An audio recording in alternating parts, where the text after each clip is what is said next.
Before America was discovered by Christopher Columbus, the continent of America had three native civilizations on it. The first were the Mayans, which were the first big civilization in America and lived on the Yucatan Peninsula. After the Mayans disappeared, the Aztecs came and created an empire in central Mexico. In the same time period as the Aztecs were the Incas, which were based in Peru. The Mayans and the Aztecs cultivated corn, while the Incas cultivated potatoes. They all were quite advanced and had stuff such as calendars and languages. There also were the Native Americans as well, though they were more spread out and didn't form large civilizations like the Mayans or Aztecs. The tribes in the southwest mainly lived under caves or cliffs, while in the northwest people lived in longhouses and made totem poles. Great Plain tribes were nomadic, hunted buffalo, and lived in teepees, while northern eastern tribes farmed and lived in longhouses, and the Atlantic seaboard settlements were descendants of the mound builders, and they also farmed. Now, the age of exploration, which lasted from the late 1400s to the early 1700s, was spurred by the three G's: God, glory, and gold. Of course, the three G's have been around since the beginning of time, but due to new navigation technology such as the astrolabe, it was easier to explore and know where you were going.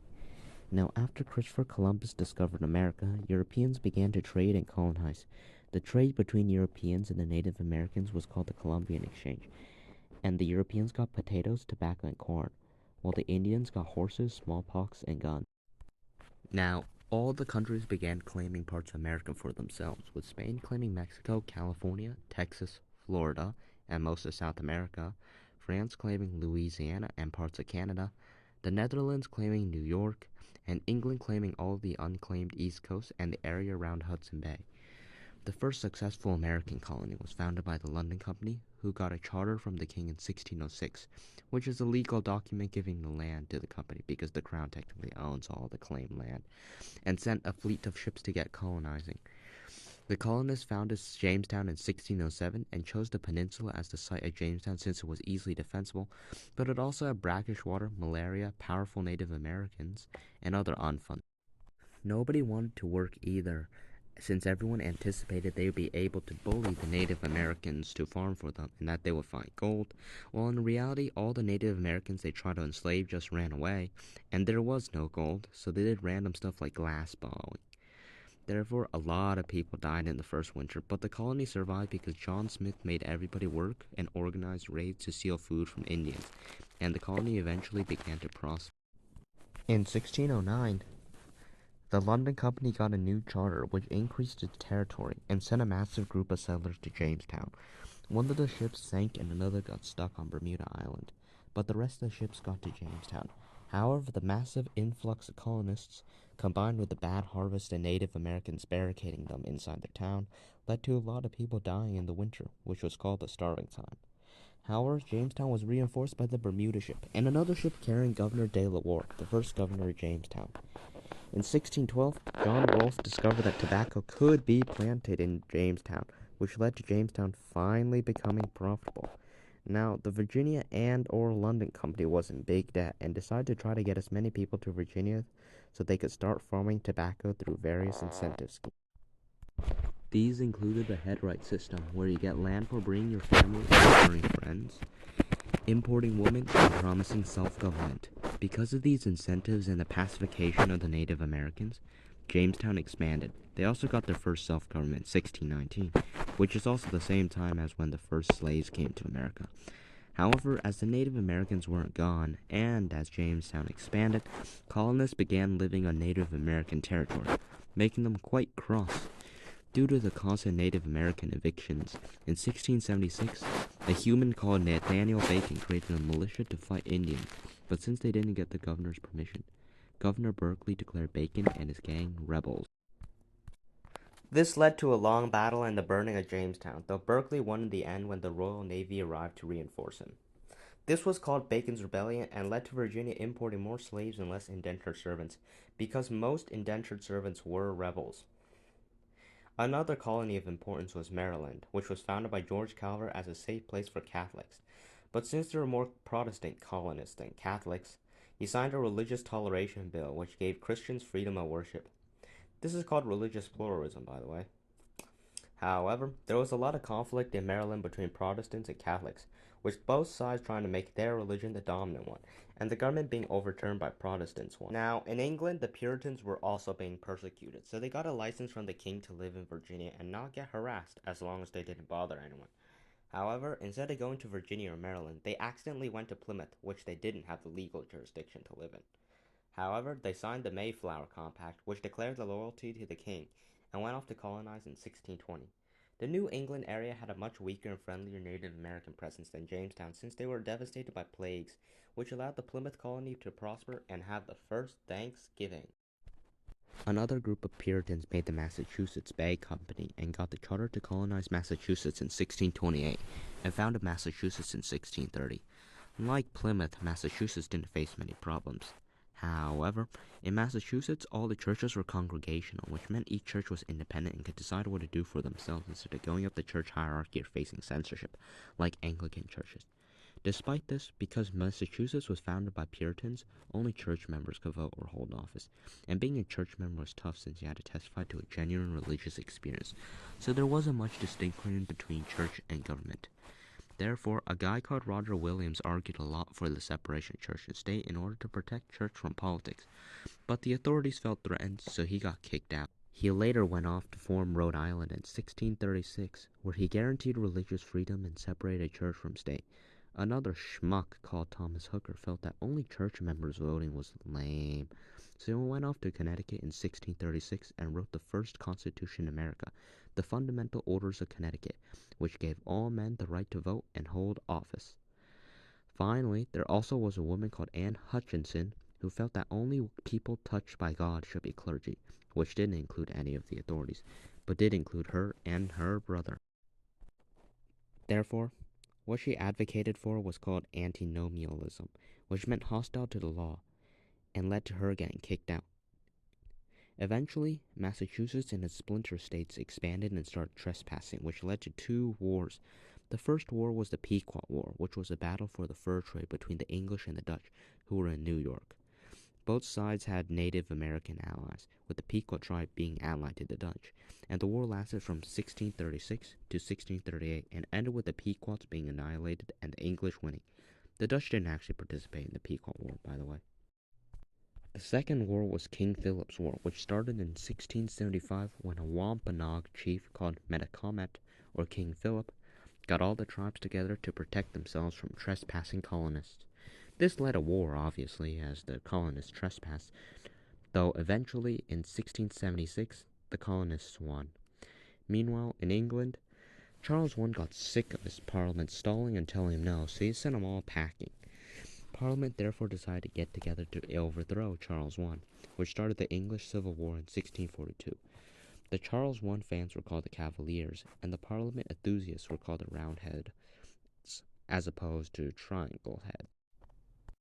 The Roundheads won, stuff happened, and Charles II got back on the throne, and wanted to thank people who helped him. Therefore, he gave the Charter of the Carolinas to 8 important guys in 1663. To get settlers and save money, they tried to entice people to move from New England or Virginia to the Carolinas through the headright system and other incentives, but nobody came, so they had to import settlers and use money.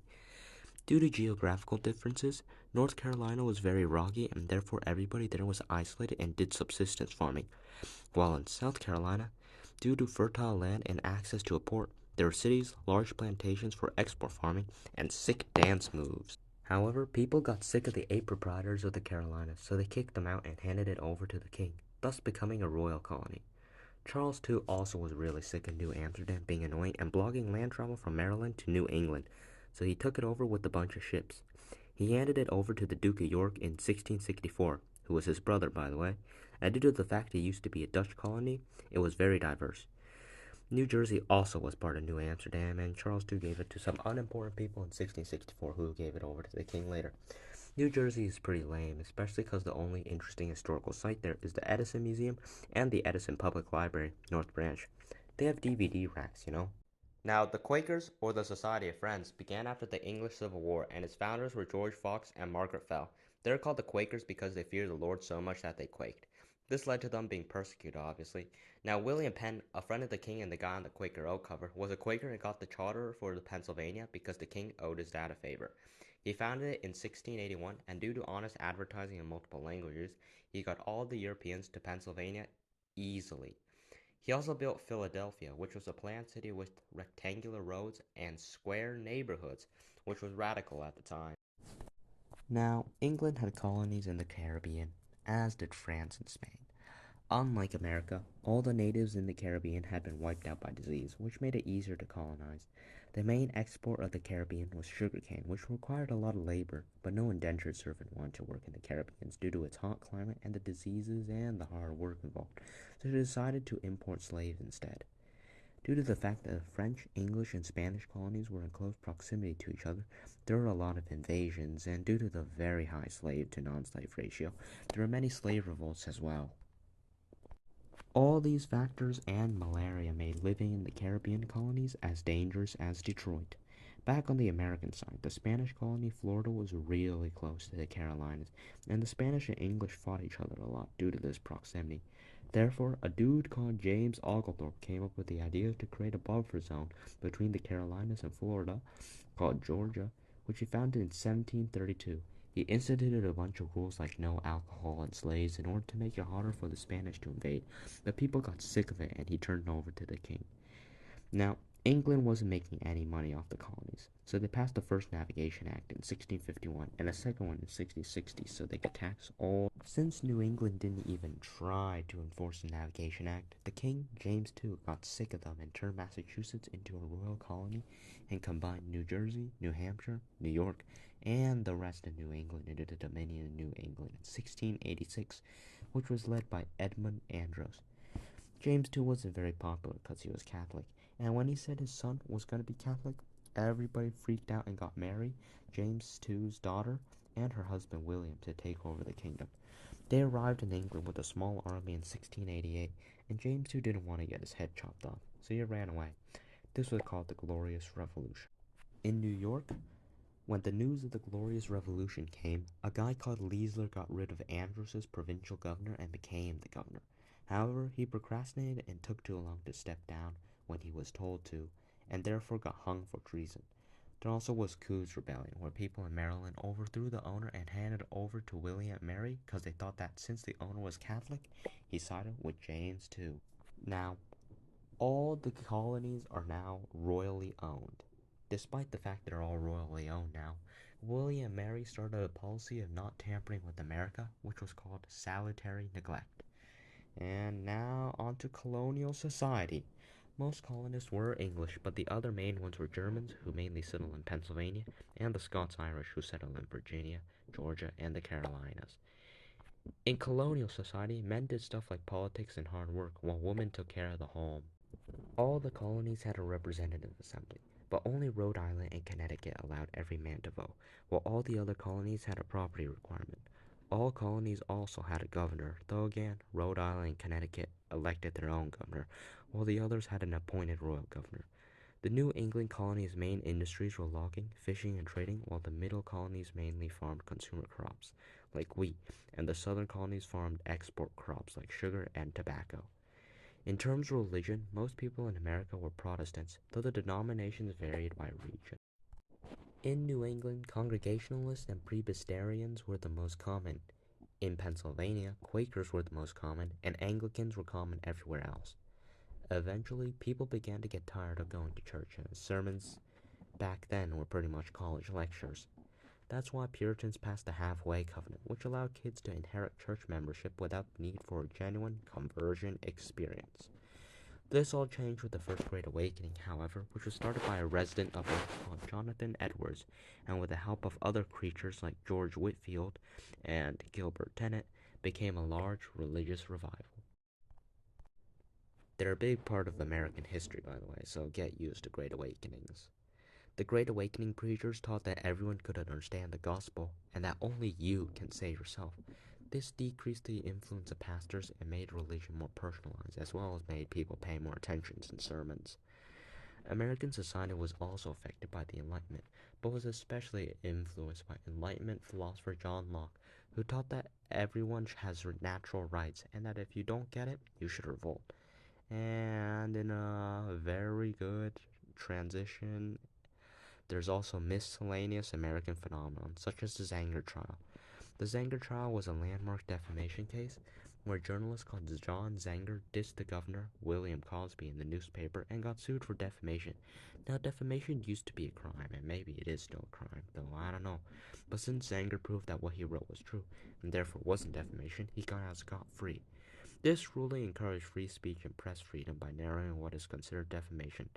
There also was the erosion of primogeniture, which means that only your oldest son gets all your stuff, which is pretty unfair and not very American. And also the erosion of entails, which means you have to keep all your land in the family, which also is not very fair, since that means, if you have a son-in-law, you don't get the land, since it can't go to you. Anyway, finally, in 1692, there was the witchcraft phenomenon. This obviously led to the infamous Salem witch trials, where most of the people accused of being witches were women with either a criminal record, widowed, or unmarried. And that is the end of the video. Thanks for watching to the end. It is quite a long video, and hopefully you'll come back next time, who knows when that'll be, for APUSH Unit 2.